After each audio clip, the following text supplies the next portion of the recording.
안녕하세요. 진영문고에 오신 여러분 환영합니다. 드디어 가을이 왔습니다. 가을은 책 읽기에도 참 좋은 계절이지만 저는 개인적으로 가을이 이 책을 낭독하기에도 참 좋은, 잘 어울리는 계절이라고 생각해요. 실제로 가을에 책과 관련된 행사들도 굉장히 많이 열리고 책과 관련된 행사가 열렸을 때 거의 대부분이 빠지지 않고 들어가는 코너가 바로 책 낭독 코너인 것 같아요. 제가 지난 영상에서도 말씀드렸다시피 영하나의 책라디오라는 낭독 유튜브를 운영을 하고 있는데요. 그래서 평소에도 적어도 일주일에 한 권 정도는 낭독을 해오고 있거든요. 그래서 오늘은 이 낭독하기에 좋은 책, 특히 낭독을 처음 해보시는 분들을 위한, 초보 낭독가들을 위한 낭독하기 좋은 책들을 여러분께 소개해 드려 볼게요. 일단 이 처음 낭독하시는 분들을 위해서 낭독하기 좋은 책을 고르는 요령부터 좀 알려드려 볼게요. 첫 번째로는 내가 그래도 좀 아는 내용의 책을 고르는 게 중요한데요. 아는 내용의 책을 고르려면 먼저 그 책을 눈으로 읽는 게 좋겠죠. 책을 내용을 미리 파악하지 않고, 그러니까 눈으로 먼저 책을 읽지 않고 첫 페이지 첫 줄부터 무조건 소리 내서 읽기 시작하시는 분들이 있어요. 제가 아나운서로 현업에서 일을 할 때도 거의 TV, 라디오, 뉴스만 생방송으로 18년 동안을 했기 때문에 뉴스를 하는 후배들, 그리고 아나운서 준비생들도 정말 많이 가르쳐 봤어요. 그런데 꼭 그 친구들이 하는 작은 실수 중에 하나가, 뉴스를 할 때 먼저 눈으로 내용을 숙지를 안 한 상태에서 첫 문장부터 바로 단어를 읽기 시작하더라고요. 절대 그러시면 안 됩니다. 눈으로 내용을 충분히 파악한 다음에, 그래서 머릿속으로 내가 그 내용이 충분히 인지가 된 다음에 입으로 소리를 내서 읽기 시작을 하셔야 돼요. 내가 내용을 어느 정도 알고 있어야 문장을 소리내서 읽을 때 어느 지점에서 문장을 끊어 읽어야 하는지, 어떤 부분에서 감정을 충분히 더 많이 실어야 하는지, 어떤 부분을 강조해서 특히 읽어야 하는지, 이런 것들이 한눈에 파악이 됩니다. 그래서 내용을 파악하고 입으로 소리내서 읽기 시작하면 오독을 덜 할 수 있어요. 둘째, 문장이 짧고 쉬운 책을 고르셔야 됩니다. 이 문장이 너무 길거나 혹은 번역이 제대로 안 돼서 번역체인 문장을 소리내서 읽으면 굉장히 어렵습니다. 사실 이렇게 문장이 길거나 지나치게 번역체인 문장들은 책을 보면 눈으로도 읽기 어렵잖아요. 머리로도 단번에 이해가 안 되고요. 하물며 이렇게 머리로도 이해가 안 되는데 입으로 소리내는 건 쉬울까요? 정말 더 어렵습니다. 그래서 특히 처음 낭독을 하시는 분들은 반드시 문장이 간결한 책을 꼭 고르시는 게 중요합니다. 셋째, 이 낭독을 처음 하시는 분들, 초보자이신 분들은 웬만하면 대사가 많이 들어있는 문학작품은 피하세요. 사실 우리가 고전 문학작품이나 동화 같은 것들은 제가 앞서 첫 번째 요건으로 말씀드렸던 내용을 익히 아는 책들이기 때문에 첫 낭독책으로 고르시는 분들이 아마 굉장히 많을 거예요. 여러분 생각해 보세요. 낭독을 많이 해보지 않은 그런 초보자인 사람이 대사가 많은 문학작품을 읽는다? 그리고 심지어 고전소설이에요. 그래서 대사가 고어체예요. 일반적인 사람들이 쓰는 말투가 아니라 옛날 말투 있잖아요. 영화 대사 같은 뭐뭐 하오, 그렇소, 어떠하오, 그러시오, 이런 말들이 대사 속에 들어가 있으면 낭독을 하다가 이상하게 좀 어색해지는 느낌을 받아요. 대사를 연기를 하자니 너무 어색하고, 연기를 또 안 하고 너무 드라이하게 읽자니 좀 그렇고, 그러니까 대사 자체가 낭독 톤을 잡기가 정말 어렵거든요. 대사나 그런 인용구가 많지 않은 그런 책들로 우선 좀 연습을 해보시는 게 좋고, 어느 정도 내 목소리에 익숙해지고 낭독이 좀 편해지기 시작하면 그 다음에는 좀 대사가 포함되어 있는 소설이나 고전 문학 작품으로 넘어가시는 걸 추천해 드리고 싶습니다. 자, 이렇게 이 낭독하기에 좋은, 초보자가 낭독을 연습하기에 좋은 책을 고르는 요령을 먼저 설명을 해드렸고, 그래서 이 요령을 바탕으로 제가 오늘 소개해드릴 책은 총 3권입니다. 그 중에 가장 먼저 첫 번째로 소개해드릴 책은 어린 왕자입니다. 네, 정말 유명한 고전 문학 작품이죠. 그만큼 이 대부분의 사람들이 많이 읽어봤고, 그리고 유튜브에서 오디오북으로 검색하면 가장 많이 나오는 책이 아마 이 어린 왕자가 아닐까 싶어요. 앞서 말씀드린 대로 알고 있는 익숙한 내용, 익숙한 문장들, 이 2가지만 책에서 가지고 있어도 낭독을 시작하기가 훨씬 쉬워집니다. 그런데 어린 왕자는 워낙 유명한 책이기 때문에 번역을 해서 출간한 출판사들도 굉장히 많고 출판사별로 번역투도 조금씩 달라요. 제가 낭독을 2가지 버전으로 해봤고 그리고 읽어본 책도 한 3~4권 정도 되는데 그 중에서 제가 낭독하기에 좋은 어린 왕자를 한 권만 좀 추천을 해달라라고 하면 제가 가장 최근에 낭독을 했던 이 마음시선 출판사의 어린 왕자 책을 좀 추천을 해드리고 싶습니다. 왜냐하면 일단은요, 글씨가 커요. 솔직히 좀 눈으로 읽기에 가독성이 굉장히 좋습니다. 이렇게 책 자체도 크고 글씨도 크기 때문에 일단 눈으로 읽기에도 좋고요.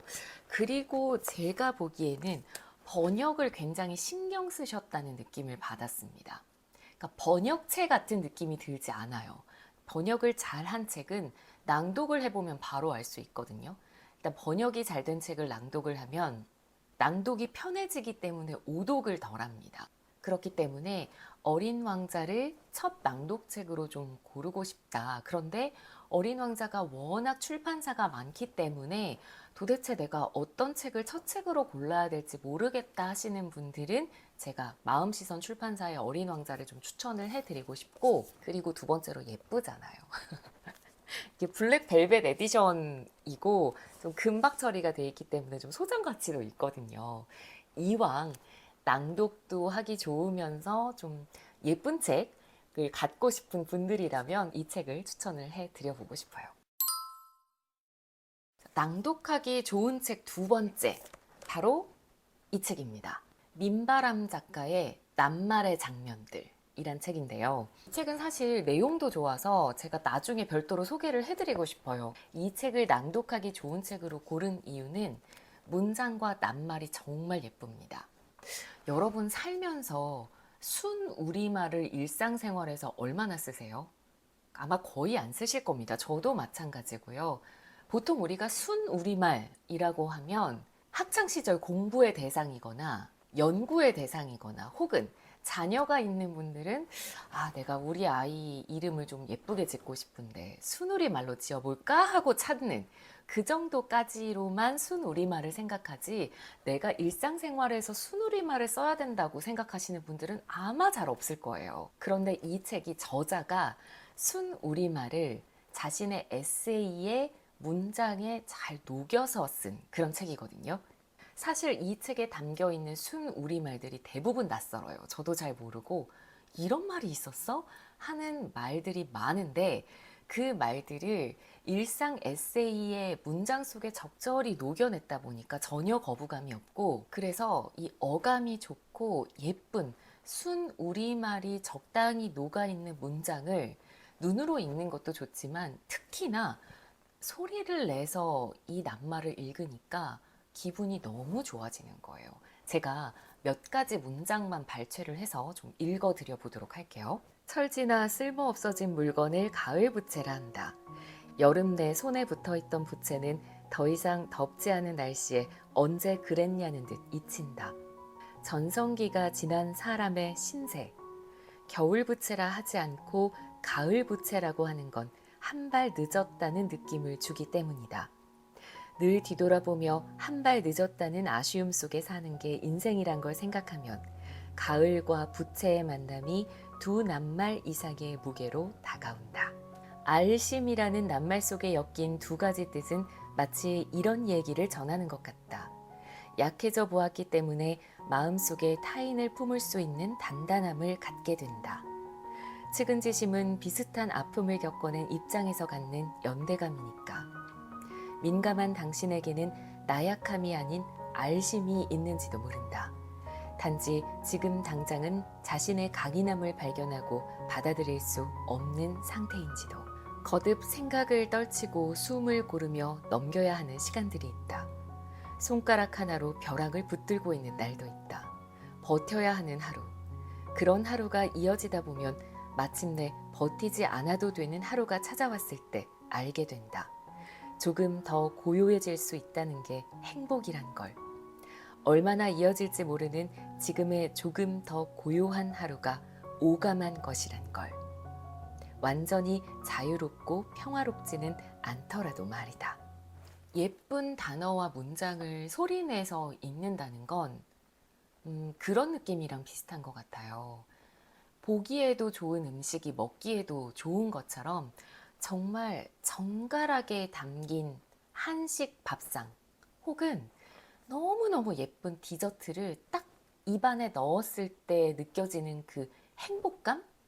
그런 것들과 비슷한 것 같아요. 내 입에 예쁜 단어를 담는 그런 경험.